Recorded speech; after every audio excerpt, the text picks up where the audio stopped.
Voy con el maestro Ricardo Sevilla. Es miércoles de reportajes especiales, de investigaciones especiales, y ya llegó el columnista del diario Basta, ya llegó el escritor, periodista independiente y miembro de esta familia sin censura, Ricardo Sevilla, que creo que traes un tema que va de la mano con lo que nos estaba desmenuzando Paco Cruz hace rato, mi querido Ricardo. En efecto, querido Vicente, público memorioso, hasta parece que nos estamos comunicando, y es que todo es muy visible y hay una concatenación de hechos corruptos que han dado origen a esta ola de denostaciones que se llevan a cabo desde ciertos medios de comunicación. Y acá vamos a hablar, ahorita que estaba exponiendo Paco Cruz, y hablaba de Mario Vázquez Raña, ese personaje emblemático y avieso de la OEM, de la Organización Editorial Mexicana, dueño de más de 70 periódicos y que ahorita dirige doña Paquita, así se llama la viuda de Mario, y bueno, que tenía una relación terrible con su hermano Olegario Vázquez Raña. Pero fíjate que hablando de esto, de este poder que concentran estos empresarios de medios de comunicación, tenemos justamente a Olegario Vázquez Raña. Y déjame contarte a ti y a la audiencia que en septiembre de 2016, para comenzar con datos duros, este empresario, Olegario Vázquez Raña, su esposa, María de los Ángeles Aldir, y su hijo, Olegario Vázquez Aldir, aparecieron en un reportaje denominado Bahamas Leaks. La investigación periodística internacional reveló en ese momento que esta acaudalada familia tenía 4 compañías en el paraíso fiscal de las Bahamas: Radal Global, Mundela Global, Albino Hall Holdings y Marshall Creek. Aquí estamos viendo las imágenes. Incapaz de negar los señalamientos, el longevo empresario Olegario Vázquez Raña, ya tiene casi 90 años, por cierto, ordenó que desde el Grupo Empresarial Ángeles su equipo de comunicación sacara una carta deslindándose del tema, así, con las manos en jarras, con las manos en la cintura, y sus influencias en los medios de comunicación, de esto que hablaba Paco Cruz, permitieron a dicho conglomerado empresarial que el boletín fuera publicado sin cambiarle ni una sola coma. Así apareció en varios periódicos, entre los que se destacan, por supuesto, Excelsior, de su propiedad, pero además El Financiero, también hablaba ahorita Paco de él, de Manuel Arroyo, y El Economista, ni una coma le cambiaron, y gracias a que sus amigos y empleados realizaron un apurado manejo de crisis, como se le denomina a la contención de noticias que pueden dañar a una persona o a una empresa en términos de comunicación organizacional, Olegario Vázquez Raña, quien desde hace 42 años, por cierto, es presidente de la Federación Internacional de Tiro Deportivo y accionista principal de este grupo, del Grupo Empresarial Ángeles, logró salir ileso de lo que podría haber sido un escándalo mediático. Lo apagaron, lo sofocaron. En ese momento, un personaje clave, a lo mejor lo conoces, querido Vicente, porque es de tu estado, Ernesto Rivera, que es el vicepresidente de Grupo Ángeles y hombre de todas las confianzas de Olegario Vázquez Raña, aconsejó redoblar el cerco mediático para proteger al grupo empresarial de futuras embestidas periodísticas. Para fortificar la narrativa empresarial, Ernesto Rivera Aguilar, cuñado de Claudia Pavlovich, sobrino de Manlio Fabio Beltrones Rivera y hermano del director de Radio Sonora, Luis Mario Rivera Aguilar, recomendó apurar la contratación del conductor de noticias Ciro Gómez Leiva, personaje a quien habían decidido contratar después de su apurada salida de Milenio Televisión. Y justo un mes después de que saliera a la luz el reportaje de los Bahama Leaks, Ciro Gómez Leiva entró al aire en Imagen Televisión. No es casualidad. Y de hecho, en octubre de 2016, su primer entrevistado en el programa de noticias fue precisamente su nuevo jefe, Olegario Vázquez Aldir. Nosotros podemos ver, porque hay video, hay imágenes donde Ciro Gómez Leiva está entrevistando en una serie de preguntas a modo a su nuevo jefe allá en Imagen. Ahora, Ignacio Anaya Collin, director de noticias de Grupo Imagen, reconoció que Ciro Gómez Leiva había sido contratado para robustecer la desangelada imagen de Pascal Beltrán del Río, director editorial de Excelsior. Beltrán del Río y Fabiola Guarneros, respectivamente director y subdirectora de dicho periódico, fueron amenazados por Anaya. O se ponían a trabajar en favor de don Olegario y sus empresas, o los echarían definitivamente del periódico.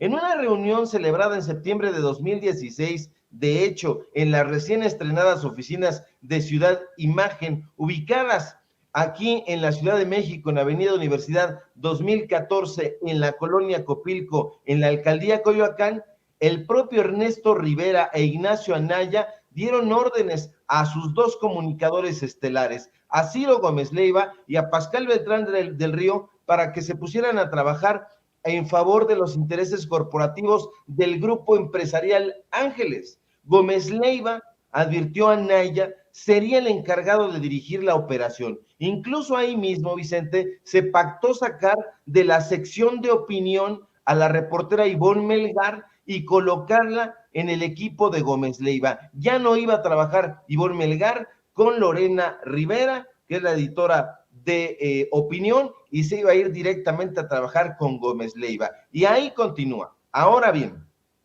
es importante destacar que Grupo Empresarial Ángeles es un conglomerado de empresas que incluye, entre otras muchas compañías, a la cadena de hoteles Camino Real, al grupo financiero Multiva, bastante polémico, y al grupo Imagen, que a su vez es el encargado de operar Imagen Radio, RMX, el periódico Excelsior e Imagen Televisión.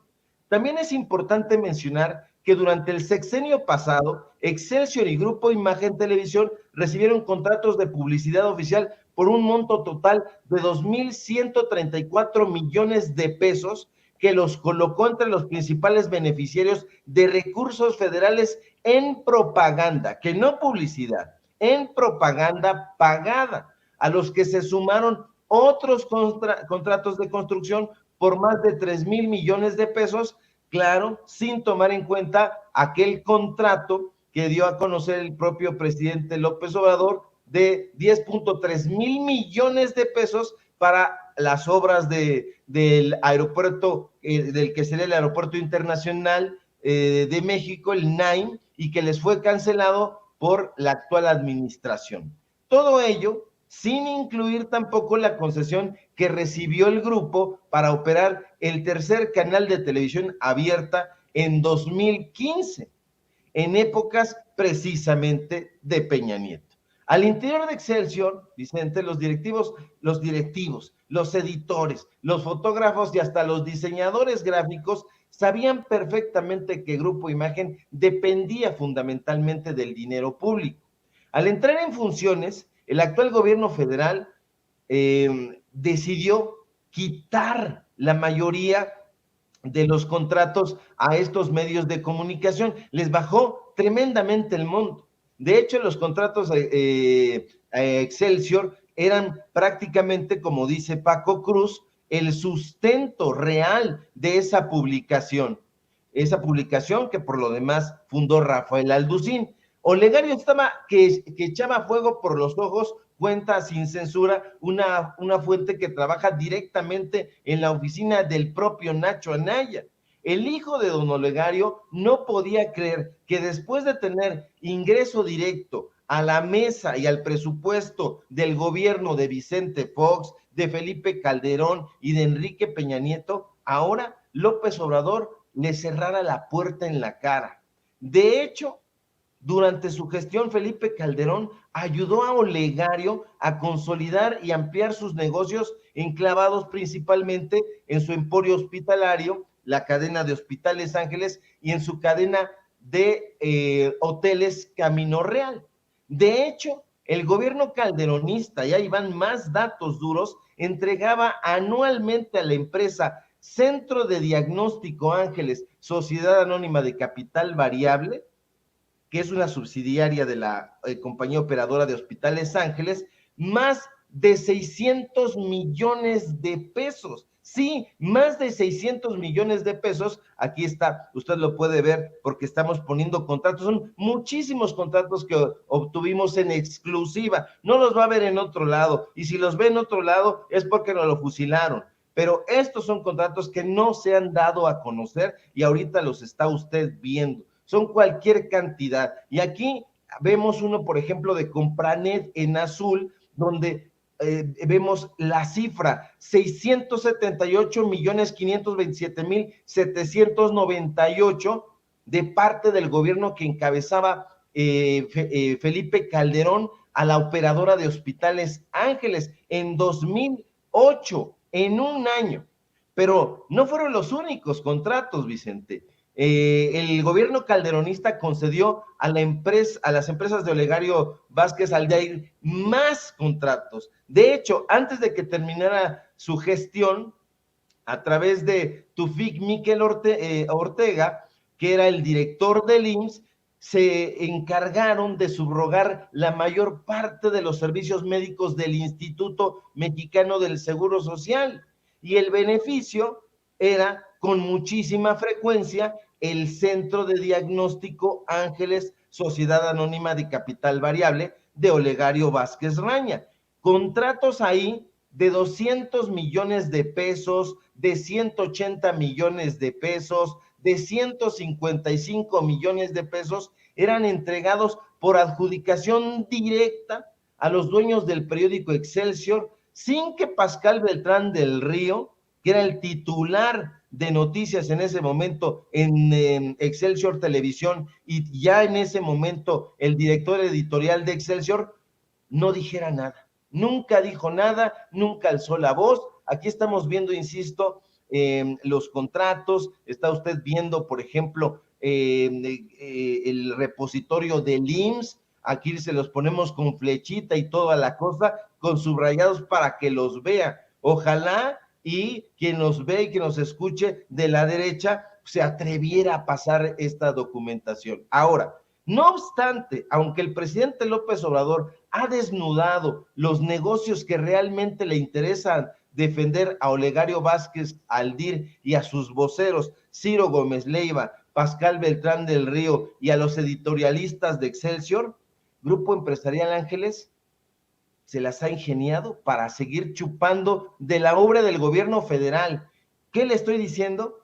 Que no se ha acabado eso, que todavía estos personajes están pecho tierra, abrevando del erario. Sí, en esta administración, en la administración del gobierno del presidente López Obrador. Y prueba de ello son los contratos que este año los jefes de Ciro Gómez Leiva y Pascal Beltrán del Río han recibido de parte de Pemex. ¿Qué está pasando en Pemex? Ya hemos visto y documentado aquí en Sin Censura que le han dado contratos a Calderón y sus aliados, a Fox y sus aliados, y ahora a los jefes de Ciro Gómez Leiva y de Pascal Beltrán del Río. Hay contratos, uno por más de 76 millones de pesos y otro más por más de 134 millones de pesos, ambos para brindar servicios de atención médica integral de segundo nivel para trabajadores y jubilados de Pemex. Pese a todo lo que se robaron, Vicente, Pemex, que dirige Octavio Romero Oropeza, continúa apapachando a los jefes de Ciro y Pascal con contratos millonarios. Y eso debe saberlo el presidente. Aquí están los contratos, están subrayados, están con flechitas, son de este año, son de Pemex de este sexenio. Entonces, ¿qué es lo que está sucediendo? Ya parece ser recurrente ahí en Petróleos Mexicanos que no se estén haciendo de manera adecuada las cosas. Estos personajes han robado muchísimo. Lo ha dado a conocer el propio presidente López Obrador, y esto, desde mi punto de vista, es una pregunta de la mañanera. Se tiene que hacer, se tiene que llevar y preguntarle al presidente López Obrador qué opina o cuál es su postura de que Pemex, que dirige Romero Oropesa, le esté todavía llenando la bolsa a estos personajes que el mismo presidente ha catalogado como sicarios de la pluma, y lo son. Entonces, aquí están los datos. En un momento más, querido Vicente, público memorioso, en Twitter vamos a ir subiendo y vamos a ir explicando detalladamente qué recibían en época de Calderón, qué recibían en época de Peña Nieto y qué les están dando seguramente, sin que sepa el presidente López Obrador, en Pemex. Ojo ahí en Pemex, porque esos son, querido Vicente, público memorioso, los datos duros.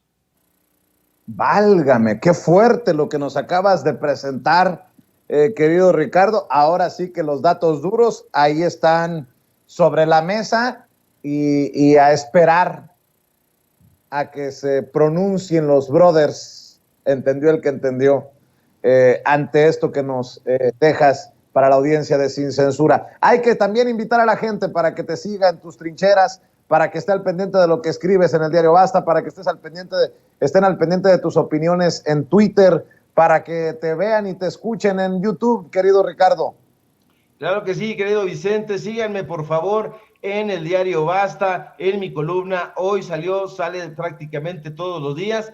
Síganme en los datos duros MX, así de corridito como se escucha, y síganme por favor en mis cuentas en redes sociales, en Twitter, @SevillaCrítico, en Facebook, Ricardo Sevilla, así nada más, y desde luego aquí en La Familia Sin Censura, donde estamos participando al filo de las 11 de la mañana, entre 11 y 12, dependiendo de la información. Y si todo marcha bien, querido Vicente, nos encontramos por aquí el día de mañana, pero vamos a seguirle dando vuelo a esta información. Claro que sí. Te mando un abrazo y muchas gracias por cumplirle el día de hoy a la audiencia de Sin Censura. Estamos al pendiente. Ricardo Sevilla, el maestro Ricardo Sevilla, hablando con nosotros sin censura.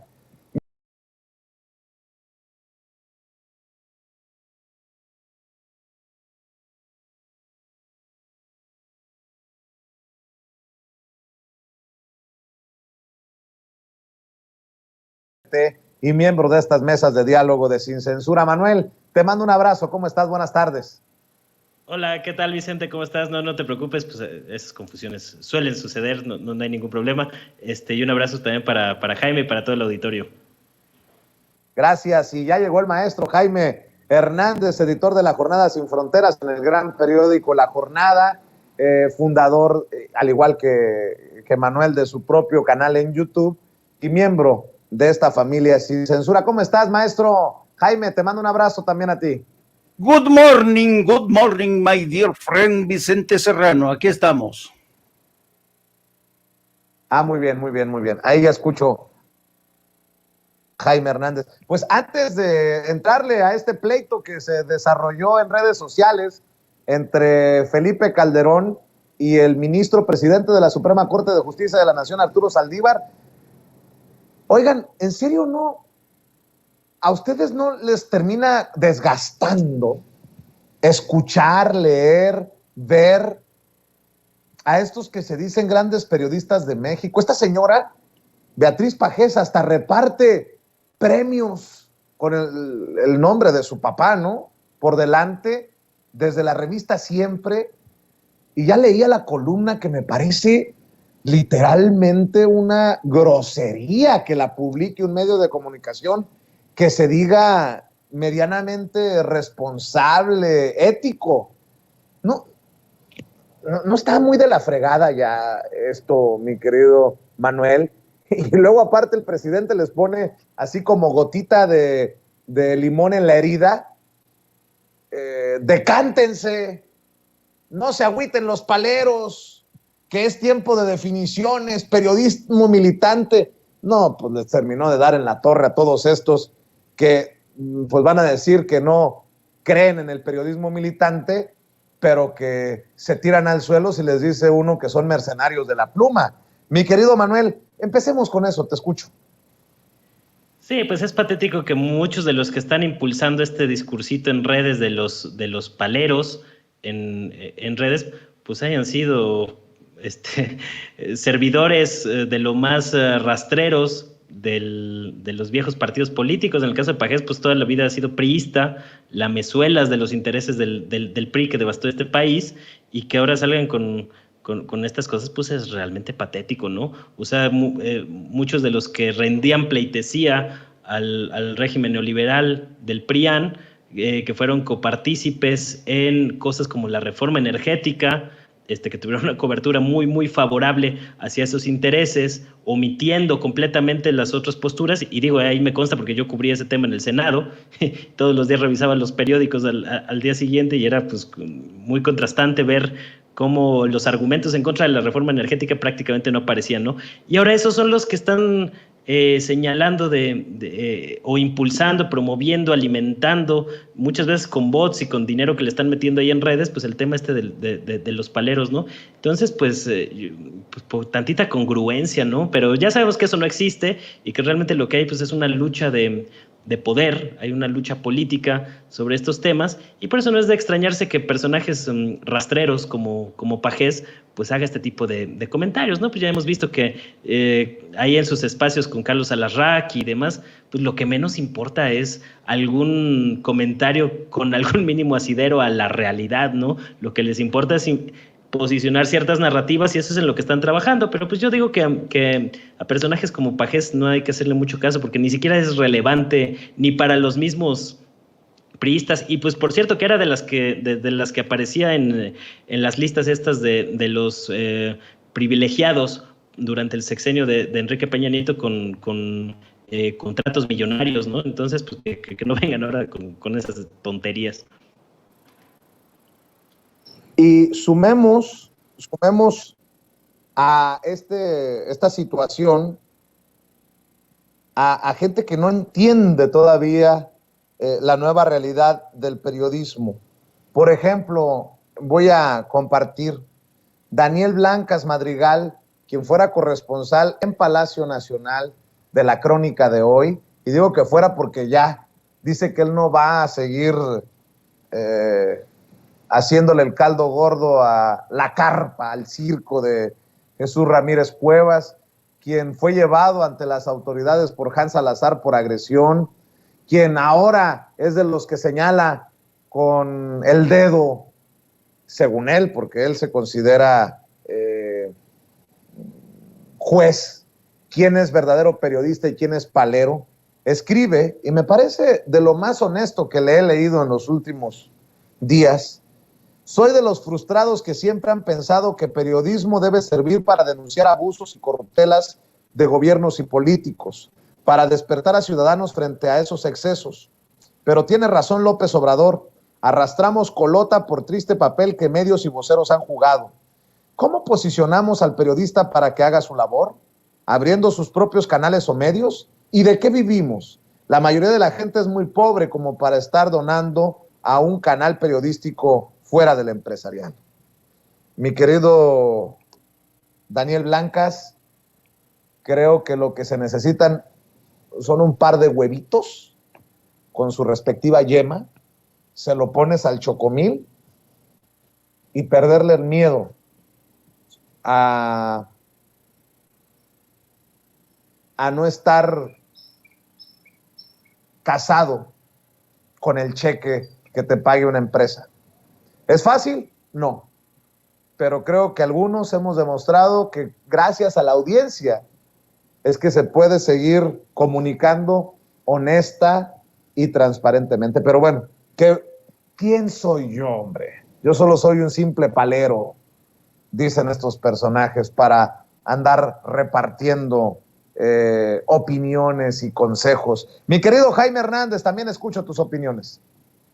Fíjate, querido Vicente, antes que nada yo quisiera, si me lo permites, querido Vicente, redondear todo este tema que has venido abordando desde las revelaciones de nuestro querido Ricardo Sevilla. que son muy importantes. Antes que todo, y para redondear, a mí me gustaría decir lo siguiente. Primero, yo creo que los medios de comunicación, sobre todo los grandes medios de comunicación, los convencionales y los llamados convencionales o corporativos, son protagonistas de ideologías, representan a ideologías que son muy representativas del país, representan puntos de vista, representan agendas específicas, y yo creo que es nuestra obligación como periodistas asomarnos a las entrañas de esos medios de comunicación, porque solamente sabiendo quiénes son sus dueños, cuáles son sus modus operandis, cómo es que se hicieron con el control de esos medios, qué otras empresas, aparte de los medios, tienen en sus saberes. Esto es muy importante para justamente fortalecer a la democracia.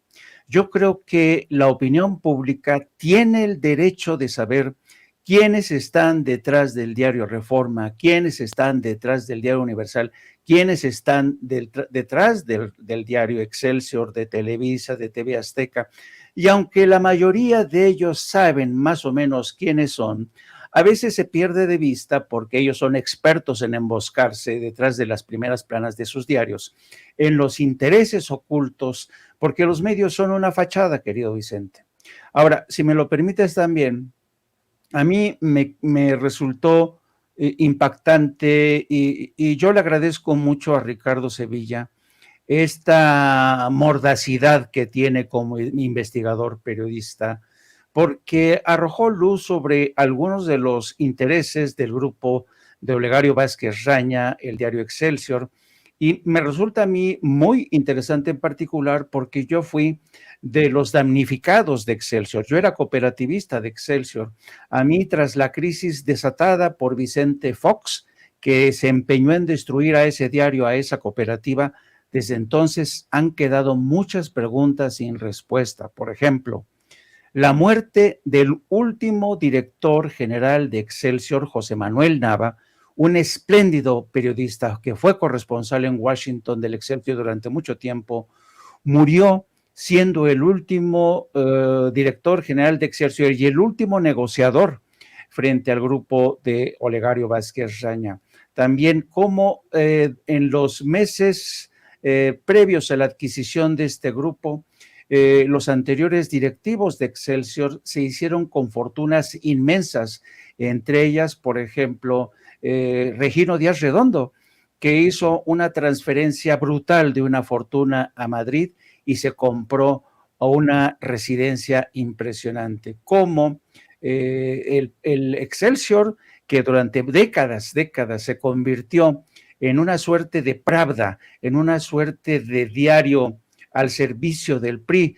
Yo he mencionado que muchas veces cuando iba el presidente de México, por supuesto del PRI, cuando visitaba Excelsior, en los laboratorios de fotografía se maquillaban las fotos para que el presidente no se viera más chaparro de lo que era frente a los directivos de Excelsior.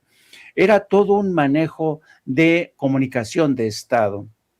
Y ahora, en lugar de ser ese manejo de comunicación de Estado, se ha convertido en un manejo de comunicación corporativo.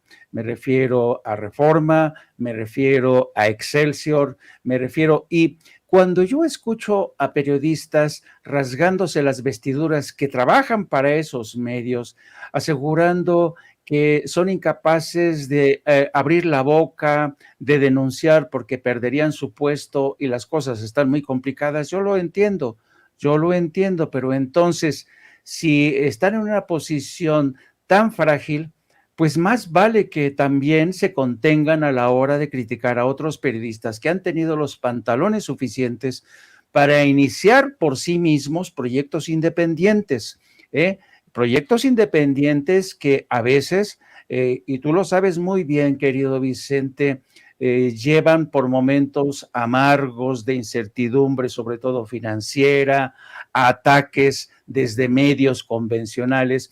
Así es que, para concluir, yo diría, que es obligación de nosotros exponer quiénes son los titulares de estos medios de comunicación, cuál es su agenda, cómo es su modus operandi. Y en ese contexto, pues la columna de Beatriz Pajés lo dice todo, ¿no? Beatriz Pajés, una soldada del PRI, que siempre estuvo en las filas del PRI, que empequeñeció en todos sentidos la revista Siempre para ponerla al servicio de sus colegas, de sus cuates, y luego para quedarse prácticamente también desahuciada financieramente, y hoy le sigue pidiendo chiche al gobierno, atacando al presidente para recuperar sus prerrogativas y sus amplios beneficios que experimentó como soldada del PRI y también como dueña de un medio de comunicación que heredó, ahora sí que por derechos dinásticos, de ese gran periodista don José Pajés. Bueno, déjenme hablar de este interesante intercambio entre Felipe Calderón y el ministro presidente de la Suprema Corte de Justicia de la Nación. Me queda claro que los personajes no se quieren el uno al otro, por lo que ha denunciado Arturo Saldívar. Ha dicho que en tiempos de cuando Felipe Calderón era presidente quería pasar por encima de ellos, dictarles línea. Y escribió ayer precisamente el ministro presidente de la Suprema Corte de Justicia de la Nación, Arturo Saldívar, en Twitter: y mientras siguen matando mujeres con saña, pregunto, ¿ya es tiempo para que todos y todas discutamos soluciones y las pongamos en práctica, o seguirán siendo prioridad las grillas baratas, los egos y las fobias? ¿Qué estamos esperando? Los feminicidios deben revertirse ya. Y Felipe Calderón, como el mezquino que es, escribe retuiteando a Arturo Saldívar: durísimo mensaje del presidente de la Suprema, Arturo Saldívar, al presidente López Obrador. Y yo creo que Felipe Calderón pensó que Arturo Saldívar no iba a decir algo, y resulta que le contesta con tremendo periodicazo. Se equivoca de destinatario Felipe Calderón, y se equivoca doblemente al tratar de politizar acciones que empiecen a mejorar la condición de las mujeres. Lamentable, así no. Mi querido Manuel, así o más claro. Sí, pues ahí quiso amarrar navajas el detestable Felipe Calderón, que pues para eso es para lo único que sirve ahora en su faceta de tuitero, ¿no? Para estar ahí tratando de azuzar el fuego, quiere ahí recobrar el poder que alguna vez tuvo para seguir destruyendo el país, porque pues es uno de los principales responsables del alto grado de homicidios y feminicidios, porque si uno ve cualquier gráfica de feminicidios, hay una relación muy clara, paralela, entre el aumento de la violencia en el país con el aumento de los feminicidios en todo México, ¿no? Entonces que ahora venga este personaje a salir o a querer ahí amarrar navajas entre el Poder Judicial y López Obrador, me parece lamentable, ¿no? Sí, también yo me quedé con la duda de a qué se refería exactamente Saldívar con eso de las grillas, porque también hay que reconocer que en el Poder Judicial las grillas baratas, como dijo por ahí,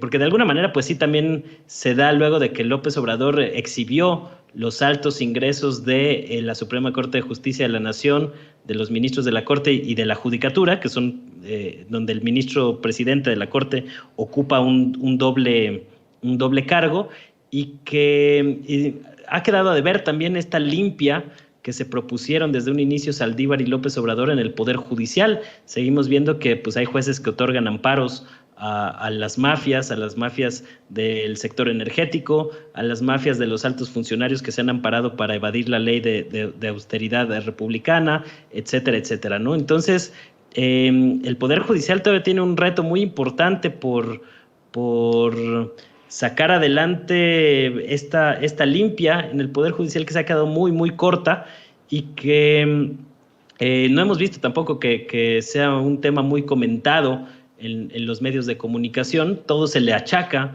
de alguna manera al gobierno federal, al presidente López Obrador, cuando hay otros aparatos del Estado que están ahí navegando con bandera o están nadando de muertito en el sexenio y siguen muchos males añejos ahí gestándose, pues de manera subrepticia, ¿no? Entonces, pues el intento de Calderón, pues es entendible que quiera amarrar navajas, pues es a lo que se ha dedicado, a sembrar cizaña, a azuzar y demás. Es para lo único que sirve ese personaje. Ya su credibilidad está tan por los suelos que ni aún con el peso que tienen todavía algunos de sus achichincles en redes, que son grupos bastante activos que tratan ahí de impulsar temas como este de los paleros, entre otros, pues no les están dando los números. O sea, tú revisas cualquier encuesta de 2018 para acá y pues todas está completamente errada la oposición. Pues ahí está Alito Moreno,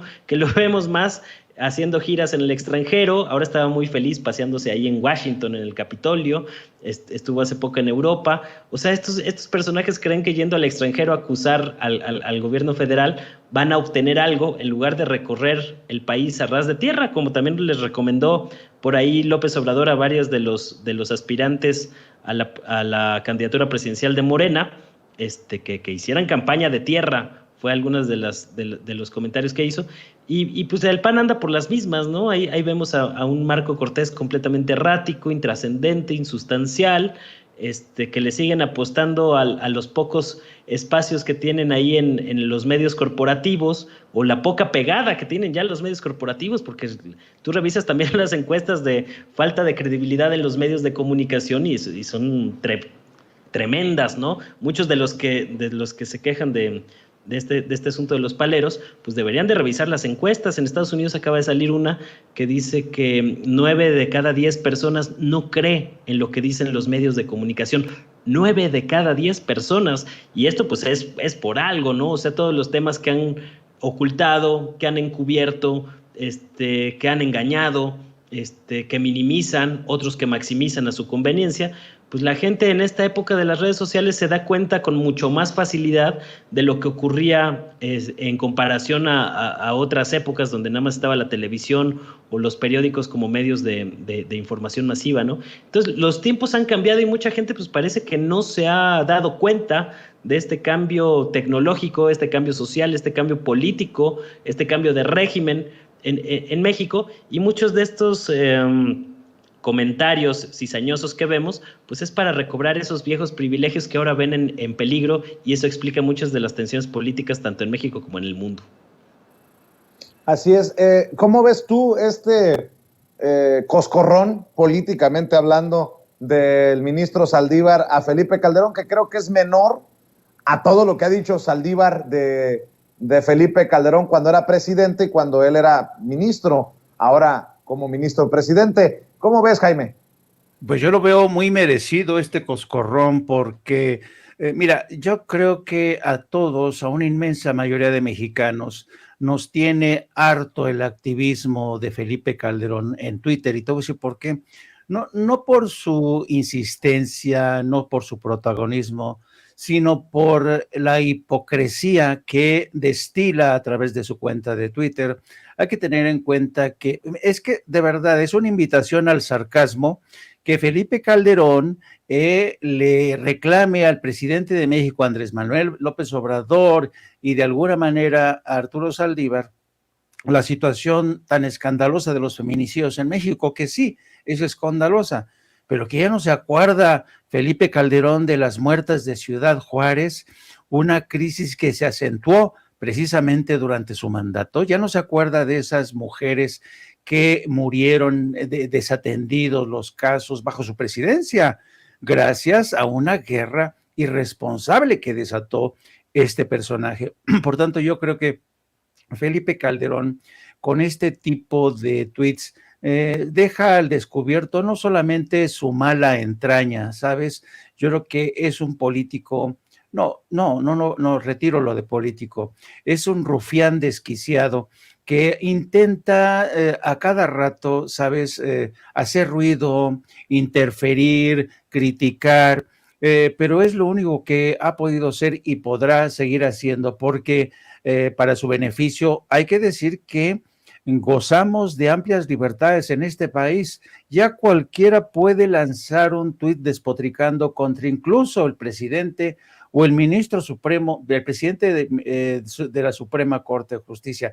Yo digo, qué bueno que tenemos esta amplia libertad de expresión que le permite a un expresidente que tendría que ser juzgado por crímenes de lesa humanidad, fíjate hasta dónde voy, cómo un hombre como estos de una calaña impresionante es capaz de utilizar su cuenta de Twitter como parte de una estrategia de comunicación política para seguirse posicionando, porque según él, en su mente loca, cree que puede regresar él o Margarita para ocupar de nuevo, yo no sé si reinaugurar Los Pinos o también quieren regresar a Palacio Nacional, pero el pueblo, lástima Margarito, ya el pueblo decidió que no hay marcha atrás y que personajes como tú, algún día, porque son muchos los que buscan tu cabeza, Felipe, algún día tendrás que rendir cuentas en la justicia. Así es. Oye, mi querido Manuel, lo voy a traer a colación porque vi un tuit tuyo.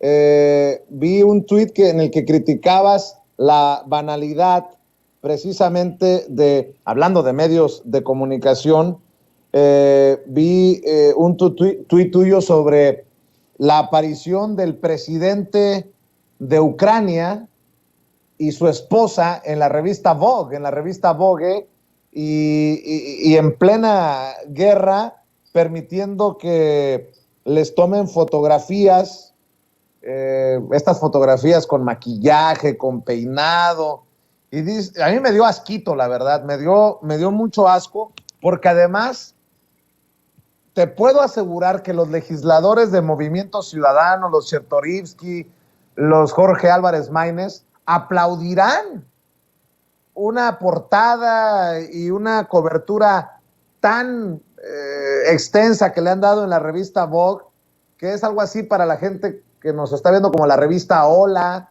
o la revista Quién, del corazón, pues, van a aplaudirle al presidente de Ucrania y nunca tendrán un mínimo reconocimiento, que no es que el presidente Andrés Manuel López Obrador vaya a aparecer en estas revistas, pero te habla, pues, de la banalidad también desde los medios de comunicación y desde los personajes que creo que están subidos en un ladrillito. Lo convirtieron en lo que es, en la mente de muchos, un salvador, un héroe al presidente de Ucrania. No estoy tomando parte aquí por Rusia o por Ucrania, estoy hablando de esto que me parece verdaderamente lamentable, mientras la gente de a pie en Ucrania huye, es desplazada o de plano muere, mi querido Manuel Hernández Borboya. Sí, es la frivolización llevada a su máxima potencia, ¿no? O sea, mientras estás en un conflicto bélico, se te ocurre que es buena idea posar para una sesión fotográfica en una revista de moda, como lo es la revista Vogue, poner a militares allá a que sean parte de la escenografía de Zelensky y su esposa, la primera dama ucraniana, siendo que pues el país está devastado precisamente por la irresponsabilidad de una oligarquía ucraniana que puso a un títere como Zelensky, un actor de comedia, que de repente lo ponen a tomar decisiones geopolíticas bastante delicadas, sumió a su país en un conflicto bélico bastante lamentable para la población ucraniana, y que es parte de la campaña de propaganda de cómo, desde mi perspectiva, las potencias occidentales utilizaron a Ucrania como arma geopolítica en su guerra contra Rusia, de un modo muy similar en que está haciendo también las potencias occidentales, y en específico Estados Unidos, con China en el caso Taiwán. Es decir, están replicando exactamente el mismo modelito de Ucrania contra Rusia, Taiwán contra China, mientras estos personajes pues están ahí utilizando el tema de la guerra de una manera completamente frívola, banal, para lucirse, para pues salir ahí en estas revistas de moda, que a los sectores de la derecha les encanta, ¿no? En todo el mundo, la revista Hola, la revista Quién, en el caso de México. Acuérdense que la frivolidad con la que salía la gaviota, mostrando la Casa Blanca de Peña Nieto con un gran orgullo. Y pues esto te habla de cómo ha sido el tratamiento de un caso o de un conflicto que debería de tener muchas más aristas de explicación, en lugar de simplemente querer tapar el sol con un dedo, ¿no? Mientras nos muestran al héroe Zelensky, como se le tituló en muchos medios occidentales, al mismo tiempo estos grandes medios corporativos occidentales pues se han callado cosas como los laboratorios de armas biológicas que financia el gobierno de Estados Unidos en Ucrania, en países como Georgia. Se lo han callado completamente, lo han censurado a niveles de la ignominia, y que al mismo tiempo salgan con esto, es un insulto para el pueblo ucraniano. O sea, yo no sé qué pensarán los ucranianos de que su presidente esté ahí posando para revistas de moda, mientras muchos de ellos están pues luchando o perdiendo la vida en el frente, o están teniendo que huir de sus casas ante la situación del conflicto bélico. O sea, es una aberración en todo el sentido de la palabra, y que muestra mucho pues de la cobertura y de la manera en que los medios hegemónicos a nivel mundial han frivolizado, han banalizado un conflicto geopolítico, claro, en el que las grandes potencias occidentales están en un proceso decadente en su poder hegemónico, frente a otras potencias emergentes, como lo son el caso de Rusia, de China, de India, otros países que están emergiendo, les están disputando la supremacía en algunos campos de la economía, de la medicina, de varios sectores estratégicos, y que ese es el trasfondo real. En lugar de eso, los medios presentan una versión completamente frívola, de cartón, de un personaje que tratan de impulsar como si fuera el estandarte de una guerra que nació perdida, ese conflicto bélico entre Ucrania y Rusia. Los ucranianos no tenían posibilidad de ganar y no pretendían que ganara, ¿no? O sea, los mandos de la OTAN no lanzaron a la guerra a Ucrania para eso, sino para seguir alimentando el conflicto y siguiendo enviando armas, ocasionar una serie de sanciones que están resultando contraproducentes para los países europeos, y que todo eso pues te habla del manejo tan atroz que hay en los medios occidentales. Lo que están haciendo con Zelensky es muy parecido a lo que también hicieron en Venezuela con el caso de Juan Guaidó, quien en el intento de golpe de Estado de Estados Unidos contra Venezuela en 2019. Entonces, pues es una manera muy burda de cómo operan los medios de comunicación, y luego todavía se sorprenden algunos de que la gente ya no confíe en estos grandes medios corporativos, ¿no? Es increíble. Hablando de confianza, ahí te va, querido Jaime, el analista, bueno, o uno de los analistas estrella de Carmen Aristegui, de Televisa, del Reforma, Alfredo Lecona, fue exhibido hoy en la mañanera con un tuit que yo rescaté antes de que borrara, y ese tuit que circuló como pólvora en redes sociales lo retomó el presidente, y la verdad que creo que bien ganado por parte de Alfredo Lecona. Se burla el presidente de estos conservadores. Yo le puse en Twitter a Alfredo Lecona: ya ves, Alfredo, y tú que borraste el tuit buscando esconder tu joyita. De nada. Vamos a ver cómo el presidente exhibe a estos que desde su odio, desde su veneno, confunden a Francisco y Madero con Martí, o Martí con Francisco y Madero. Internalizarlo. El piloto de Aeroméxico, que me consta que dijo de que no iba a aterrizar a la primera porque había un cráter en la pista.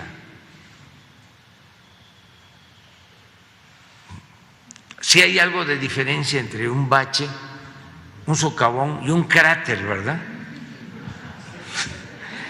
Entonces, pero eso es lo que sucede cuando se opta por el fanatismo. Nos cegamos, entonces ya no funciona nada. Mire, este es un opositor de las redes. ¿Es periodista?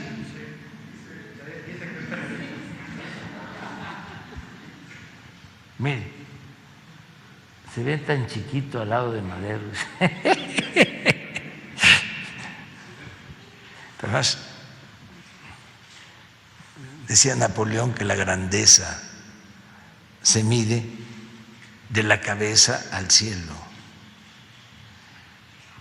Juárez no era grande físicamente, era grande política, intelectualmente, era grande como patriota. Madero también, su grandeza era su vocación democrática, sus principios. Imagínate, maestro Jaime Hernández, cuántas notas así con sesgo nos tragamos los mexicanos, y no estoy subiendo maladrillito ni nada. Yo cuando hablo de redes sociales no hablo de los que estamos frente a las cámaras solamente, sino ustedes que nos ven, la gente que ya estaba más, la que está más avispada, diría el presidente. Pero cuando no había contrapesos a estos periodistas, a estos analistas, ¿cuántas de estas nos tragaríamos, no? Bueno, pues Alfredo Lecona exhibido en la mañanera. Por cierto, gracias a Karina Flores por los $50 de superchat. Dice, solo para que arda el Daniel Blancas, jaja, qué risa da. Pórtese bien, Karina, gracias por los $50 de superchat. Mi querido Jaime, te escucho. Yo creo que Alfredo Lecona, a ver, no podemos llamarnos a engaño. Alfredo Lecona forma parte de estos activos, de estos soldados que tienen digamos, los adversarios de Andrés Manuel López Obrador. Alfredo Lecona forma parte de este ejército que está permanente a la espera de ver por dónde pillan al presidente, por dónde pueden darle un golpe bajo, por dónde lo pueden, ahora sí que pillar fuera de base. Pero es muy complicado pillar fuera de base a Andrés Manuel López Obrador, y Alfredo Lecona debería de saberlo mejor. Pero esto te demuestra hasta qué punto Twitter se ha convertido. Yo creo que Twitter es una herramienta muy útil. Se ha convertido realmente en una agencia internacional de noticias de la que muchos periodistas, yo no conozco un solo periodista que no esté al pendiente de Twitter. Pero también los periodistas profesionales tenemos el ojo muy desarrollado para detectar inmediatamente quién la caga, ¿no? Y ha sido el caso de Alfredo Lecona, que le ganó el odio, le ganó las prisas, Jaime, por descalificar al presidente. Y Jaime, dime.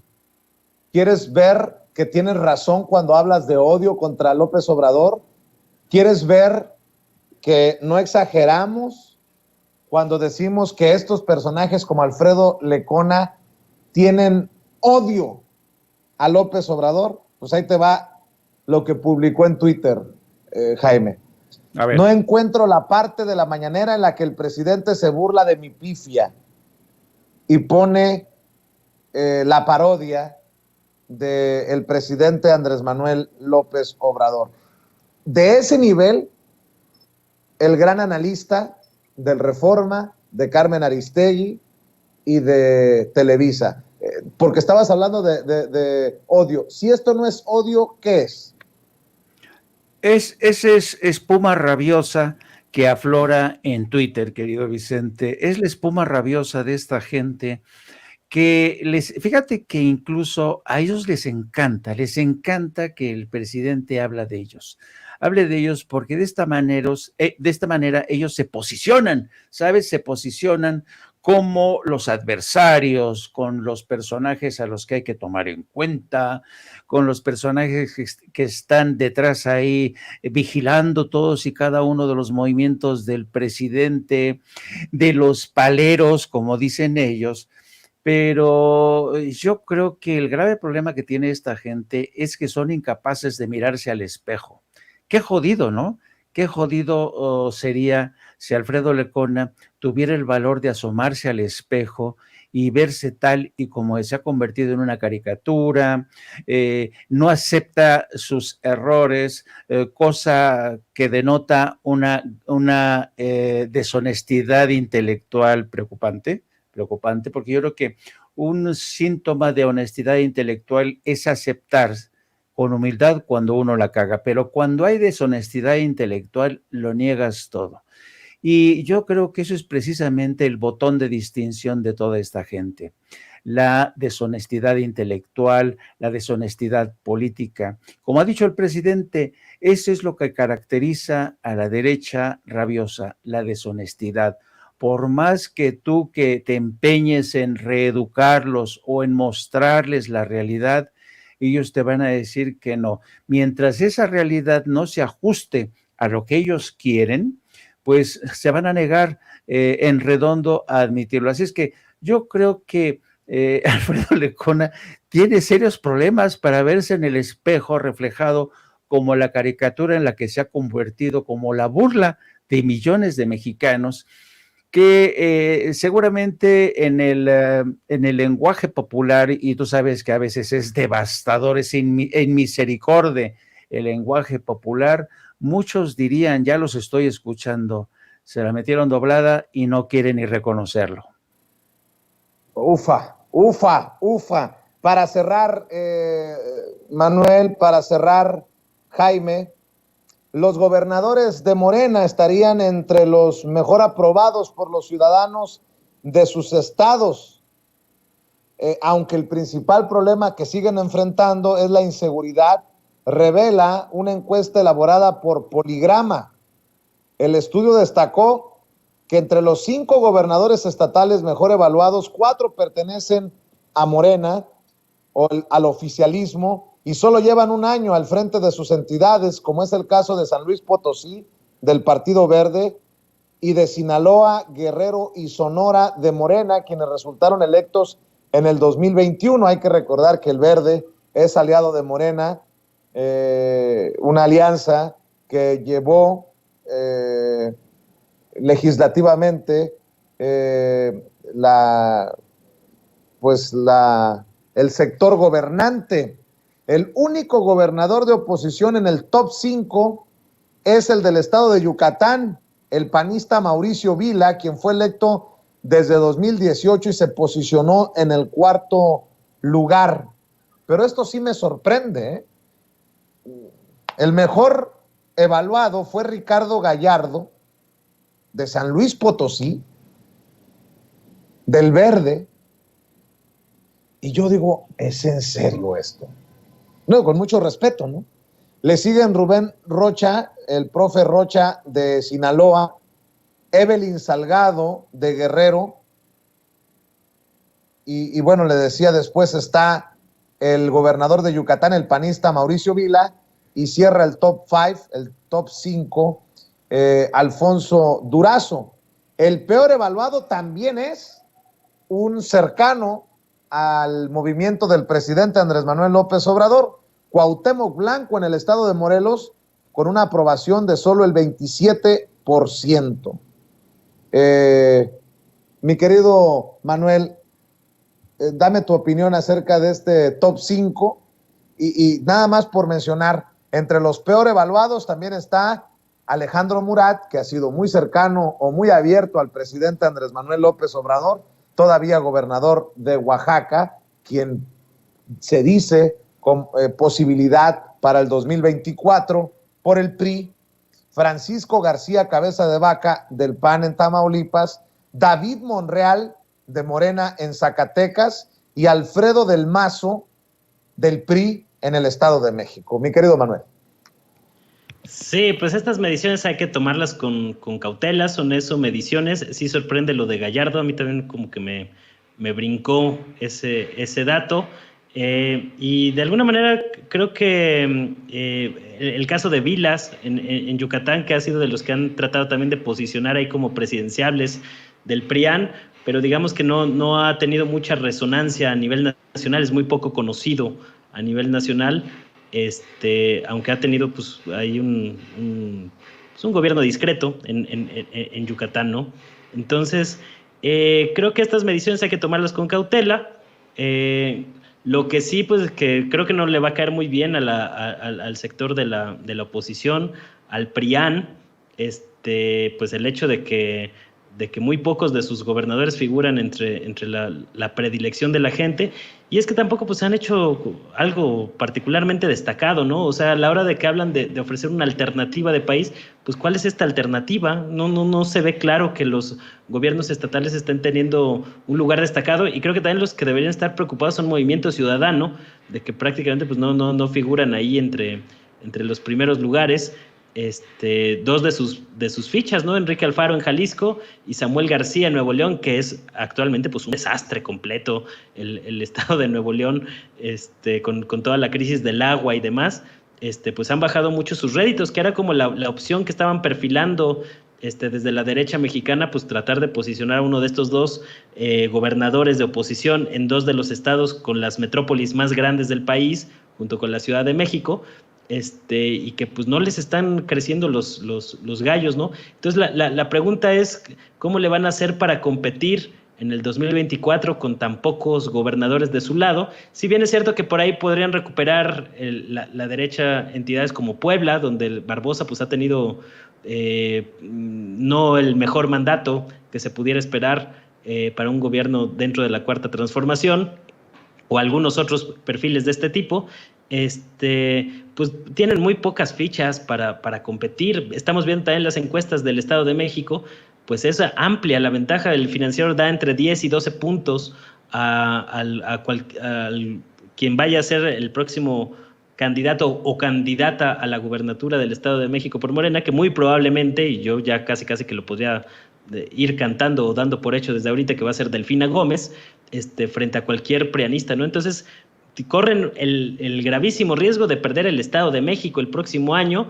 y con esto pues va a continuar la debacle de gubernaturas, ¿no? Entonces, pues ¿con qué fichas van a competir en el 2024? Pues se les viene otra aplanadora electoral, y después van a querer culpar a los programas sociales, al oficialismo, a un sinnúmero de pretextos que van a poner en la derecha ante lo que se les viene, ¿no? Porque ahí viene otra aplanadora electoral, y no veo cómo se la vayan a poder quitar. Creo que el mayor riesgo que tiene ahorita Morena, pues es internamente, ¿no? O sea, con estas campañas anticipadas que han generado malestar ahí entre los simpatizantes de Marcelo Ebrard, que ayer López Obrador también comentó o mandó el mensaje de que quien estaba reclamando falta de piso parejo estaba despreciando al pueblo, ¿no? Que fue un mensaje ahí con dedicatoria para el grupo de Marcelo Ebrard, que estaba presente en la conferencia matutina además. Y creo que ahorita pues el principal frente de Morena es dentro del mismo Morena, porque no se ve que en la oposición vayan a poder construir algo de aquí a pues ya 2 años, ya faltan 2 años, ya se les está viniendo encima el tiempo, y no hay pero ni luces de que... Amigos, amigas, regresamos en breve, pero mientras seguimos hablando sin pelos en la lengua, sin censura, usted puede suscribirse a nuestros 3 principales canales en YouTube. Sin Censura Media, en donde tenemos más de 1,600,000 suscriptores, Sin Censura TV, en donde tenemos más de 1 millón de suscriptores, y en Sin Censura Presenta, en donde queremos llegar muy pronto a los 100,000 suscriptores. Si usted ya está inscrito en Sin Censura Media, suscríbase en Sin Censura TV. Si ya está suscrito en Sin Censura TV y Sin Censura Media, suscríbase a Sin Censura Presenta. Recuerde que es gratis, no tiene que sacar un solo centavo de su bolsillo para apoyarnos. Dele clic en la campanita para que los señores y señoras de YouTube envíen las notificaciones cuando estemos transmitiendo en vivo y en directo o estemos subiendo videos. También nos puede seguir en Twitter en @ Vicente Serrano y hasta en Instagram. Ojo, también estamos en Instagram. Son nuestras redes sociales y con el apoyo de ustedes seguimos creciendo, porque con ustedes todo, sin ustedes nada.